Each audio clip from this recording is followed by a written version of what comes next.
dividido inclusive de acuerdo a las capas de la piel, no sea un problema de eso, en epidermis, dermis, hipodermis,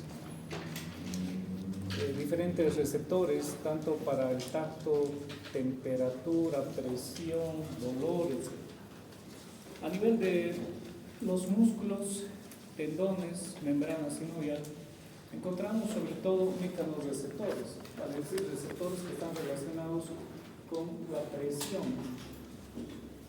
aunque también en algunos casos se identifican receptores de la temperatura, sobre todo del calor, ¿no? Y es así que una persona, por ejemplo, cuando tiene inflamada la rodilla, nos dice perfectamente, me duele, siento que hay algo en el interior y también lo siento caliente. Entonces significa que hay receptores también de la temperatura, sobre todo del calor. Y dentro del cuerpo, dentro de las vísceras, hemos identificado receptores especiales, ¿no?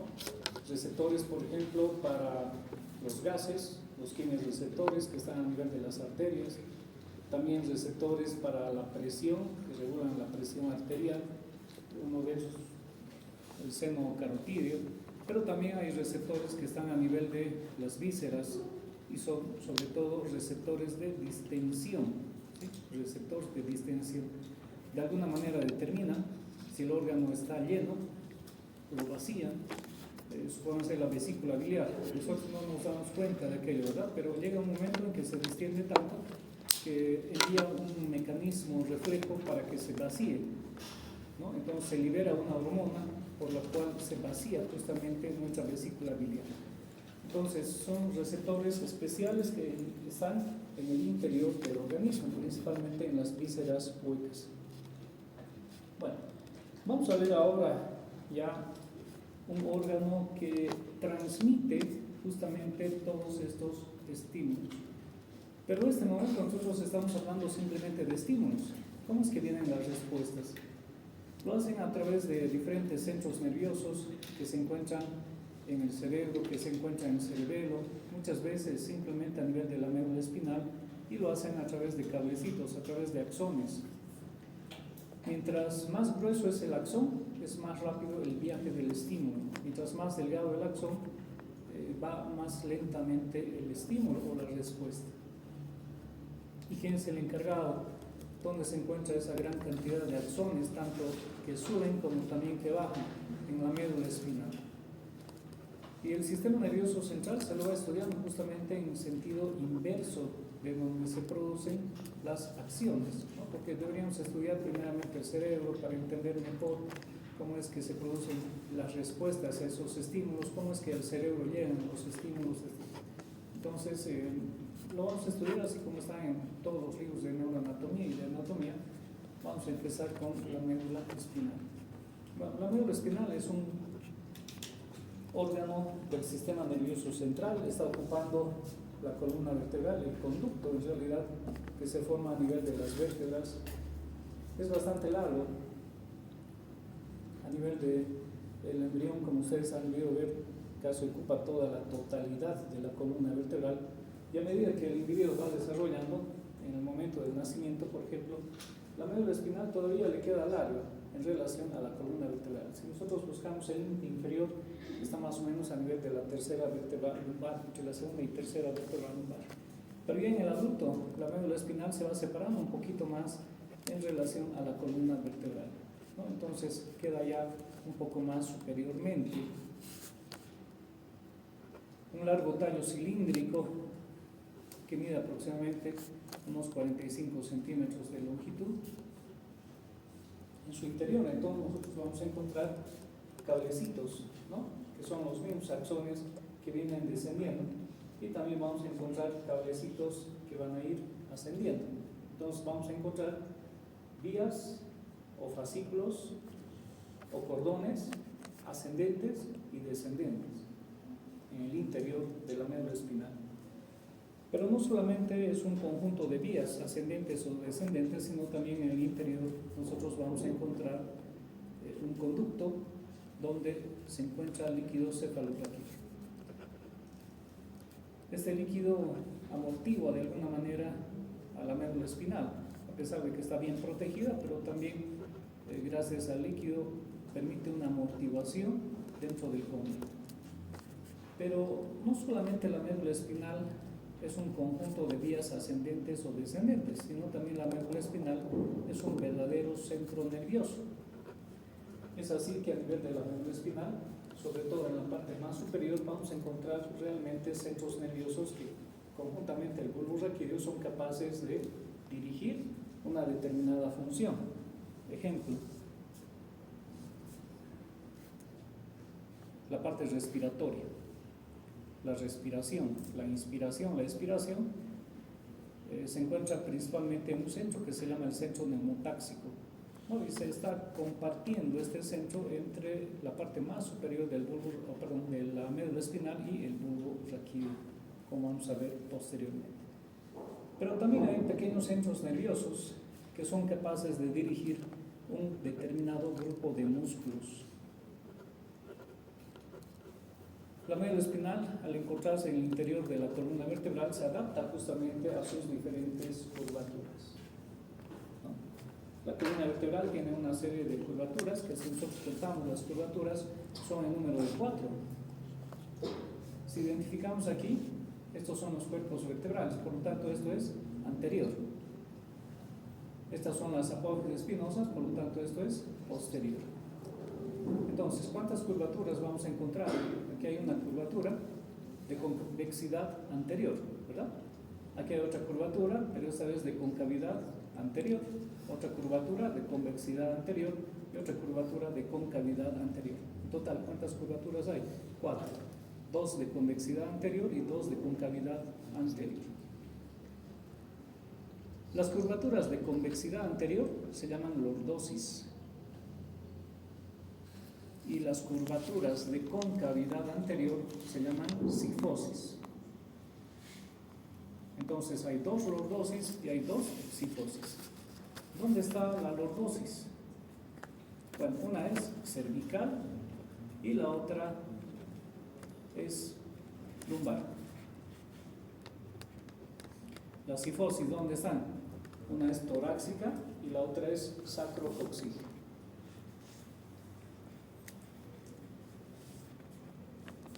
La médula espinal se divide en segmentos de acuerdo a la relación que tiene con las vértebras. Por lo tanto, si hay vértebras que tienen características de ser cervicales, pertenecen justamente a ese segmento cervical.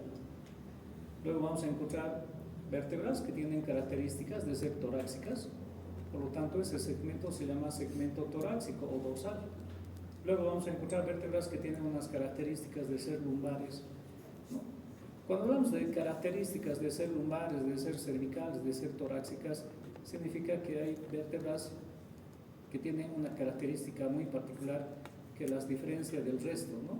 Por ejemplo, las vértebras cervicales, dentro de sus características, el agujero es más grande. Justamente la médula espinal aquí es gruesa, porque el agujero es grande. Tiene agujeros transversos por donde están circulando las arterias vertebrales. Entonces, algunas de sus características. Las vértebras dorsales, dentro de sus características, tienen apófisis articulares, y aparte de sus apófisis articulares vamos a encontrar carillas articulares que se articulan justamente con las costillas. Entonces, esas son algunas de sus características.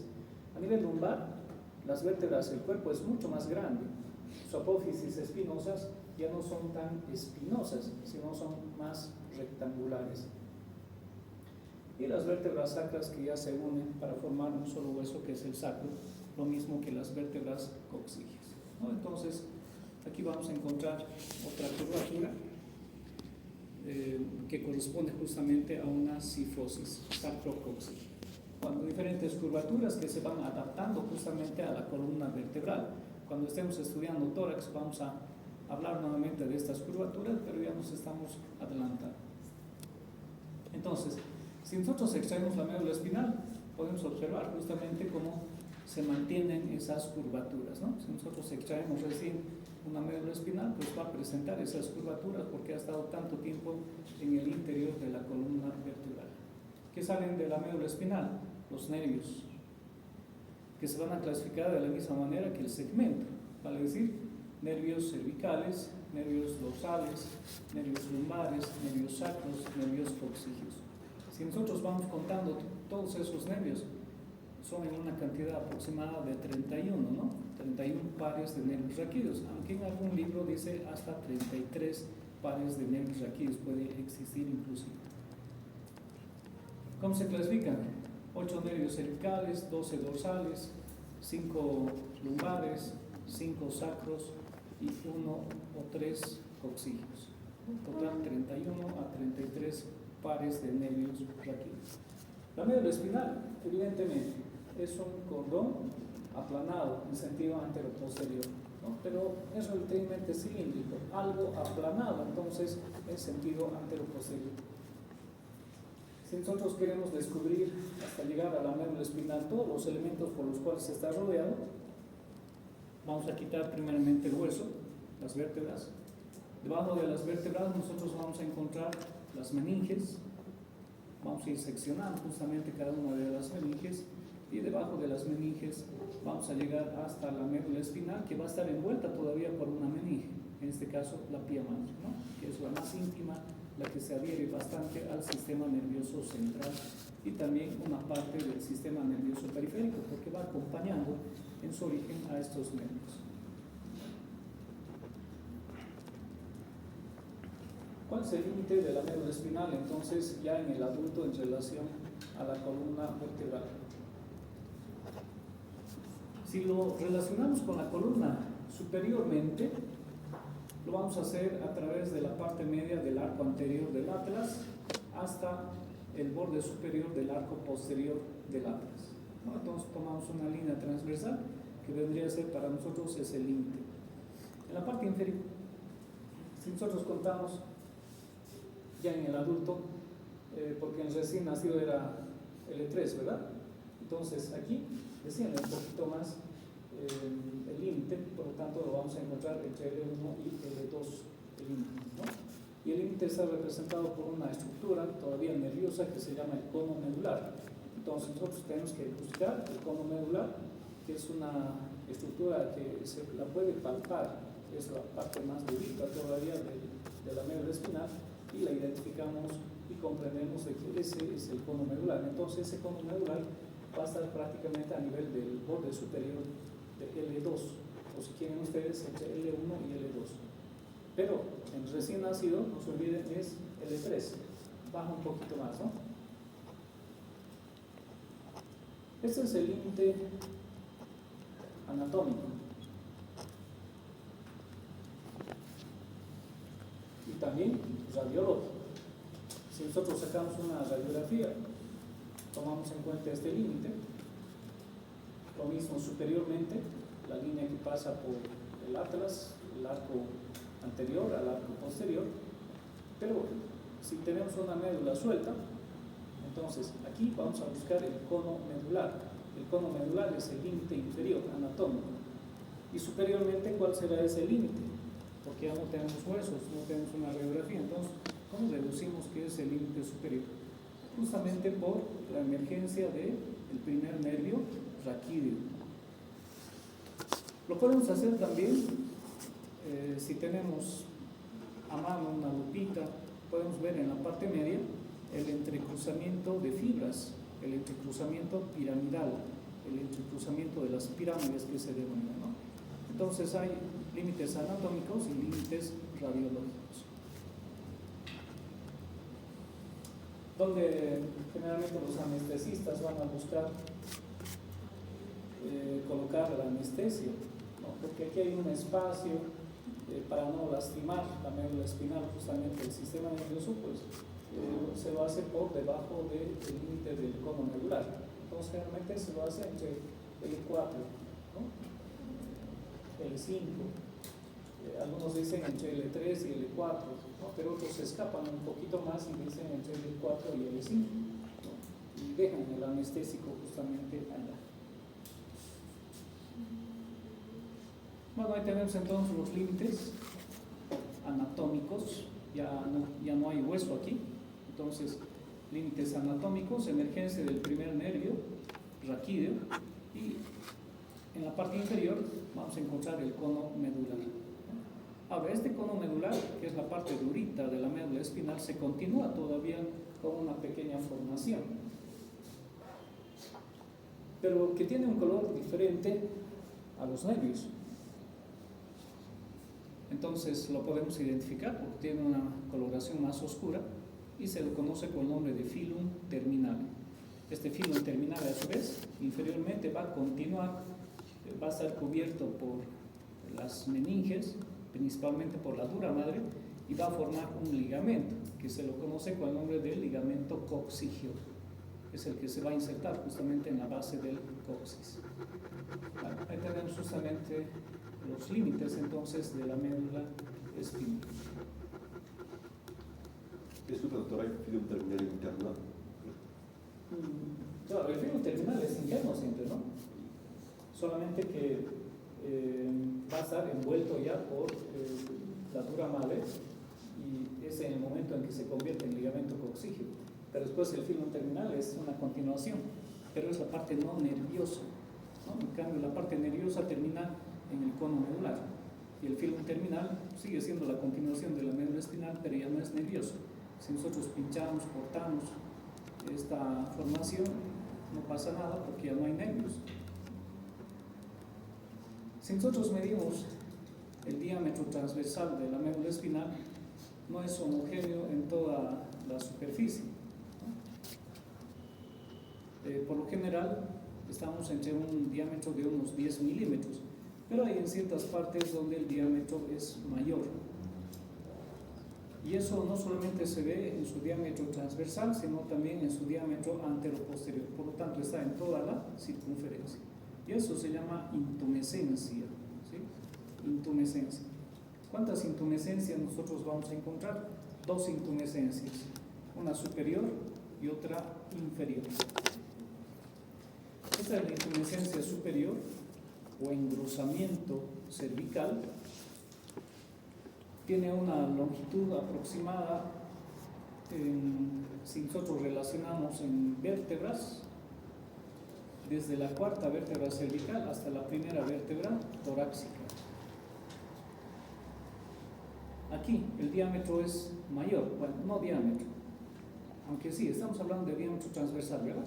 Habíamos indicado como término medio 10 milímetros, y aquí el diámetro transversal es mayor, es de 13 milímetros. Resulta que de esta intumescencia se originan los nervios. Bueno, de toda la médula espinal se originan los nervios, pero aquí estos nervios se van a entremezclar entre sí, y ese entrecruzamiento, a esa mezcla de nervios, se llaman plexos, y no es el único plexo que vamos a encontrar. Superiormente aquí vamos a encontrar otro plexo, el plexo cervical, pero los nervios que se originan de esta intumescencia dan origen justamente al plexo braquial. Al plexo braquial. En la parte inferior vamos a encontrar otra intumescencia un poco más pequeña. Si nosotros medimos el diámetro transversal, ya no es de 13, sino más bien es de 12, y va desde la primera vértebra lumbar hasta la segunda vértebra sacra. De aquí los nervios van a ir a formar otro plexo, el plexo sacrocoxígeo, el plexo lumbar.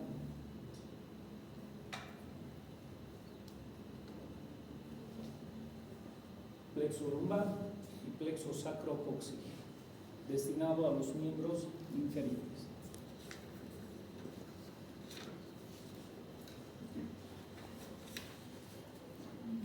La médula espinal está dando origen a los nervios, que están constituidos por dos raíces.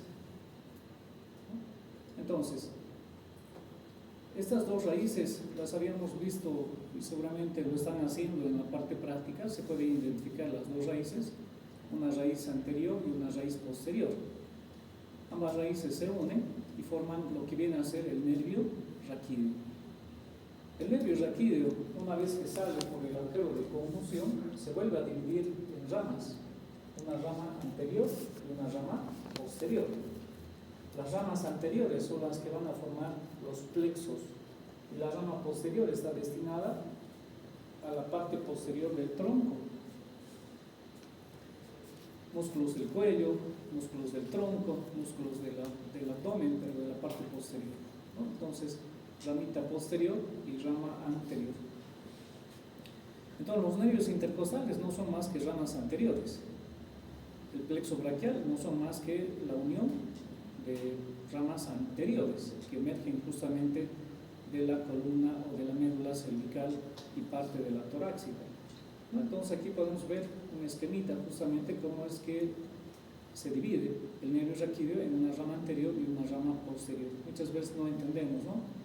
Leemos de memoria y dice el plexo braquial está constituido por las ramas anteriores del nervio raquídeo y pensamos que son estas, ¿no? ¿Qué son estas? Raíces, raíz anterior y raíz posterior, se están uniendo. ¿Qué están formando? El nervio raquídeo. Y el nervio raquídeo, una vez que sale por el agujero de conjunción, se vuelve a dividir, pero se divide en una rama anterior y una rama posterior. En esta unión del nervio raquídeo, este nervio se vuelve mixto, ¿sí? Porque su raíz anterior es motora y su raíz posterior es sensitiva. Entonces, la rama anterior o la rama posterior son mixtas, son motores y también son sensitivas. Y es así que vamos a comprender, por ejemplo, cómo el nervio braquial cutáneo interno o el nervio músculo cutáneo, el más fácil de comprender. El nervio músculo cutáneo va a inervar un músculo, pero la rama de este mismo nervio va a continuar y va a inervar la parte externa del antebrazo, de la piel del antebrazo. Entonces es un nervio mixto, está inervando un músculo, en este caso el braquial anterior, pero también está inervando la piel del antebrazo. ¿Por qué? Por esta razón justamente, porque las dos raíces se unen y forman un nervio que es mixto, es motor y es sensitivo. Los nervios, de acuerdo a su dirección, van cambiando un poquito. La dirección de los nervios cervicales es casi transversal. La dirección de los nervios torácicos empieza a ser oblicuo. La dirección de los nervios lumbares, los nervios sacros, más aún los nervios coccygeos, es completamente vertical. Entonces, de transversal aquí es completamente vertical. ¿A qué se debe eso? Los agujeros de conjunción aquí están muy cerquita a la emergencia del nervio. En cambio, como la médula se va haciendo pequeña en relación a la columna, pues los agujeros, por ejemplo, para los nervios lumbares han quedado muy inferiormente, y peor todavía para los nervios sacros, han quedado más inferiormente. Entonces el nervio tiene que ir en busca de esos agujeritos. Y es así que el cono medular, que es este, queda envuelto por los nervios. ¿Y estos nervios de dónde son? Son los últimos nervios lumbares, son nervios sacros, son nervios coccygeos, que están formando una estructura parecida a una cola de caballo, y de ahí el nombre justamente, la cola de caballo. Pero se puede identificar todavía la médula espinal aquí, ¿verdad?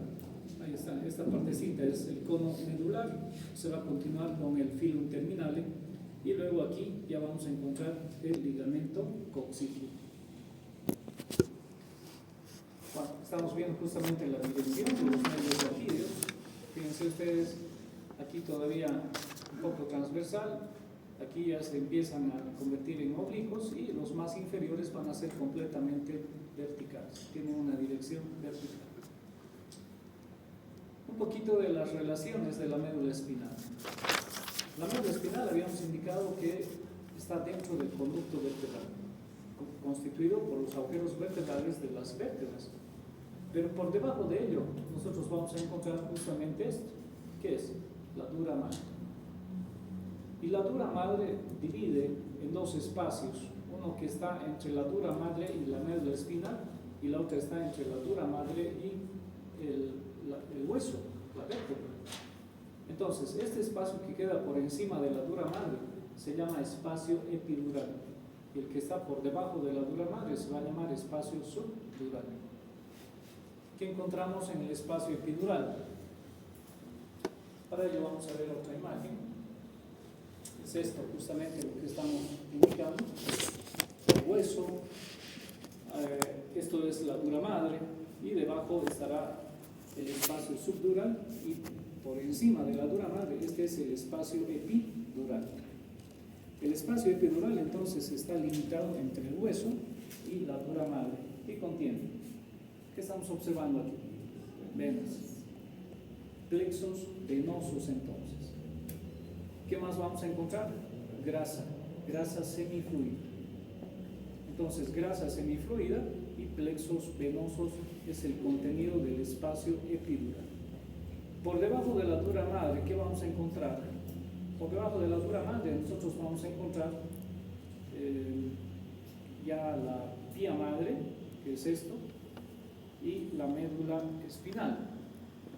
La pía madre se adhiere íntimamente a la médula espinal. Entre la pía madre y la dura madre, aquí existe un espacio que se llama el espacio subaracnoideo. Pero no es la dura madre la que limita directamente el espacio subaracnoideo.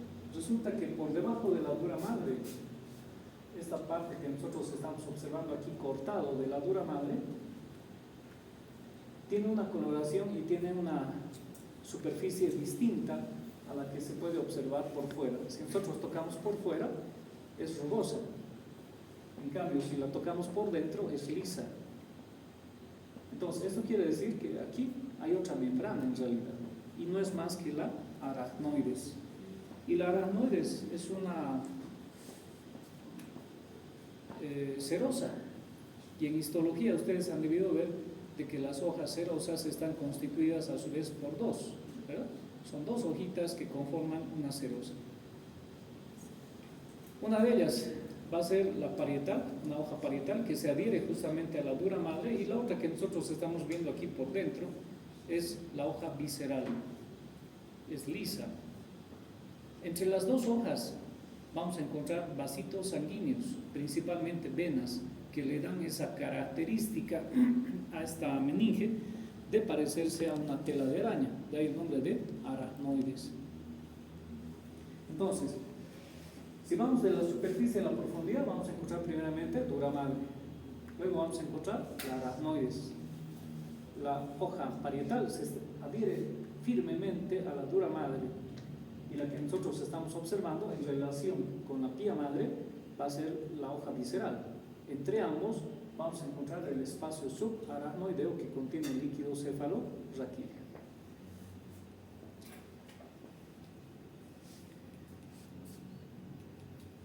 Bueno, aquí podemos observar mejor esos diferentes espacios.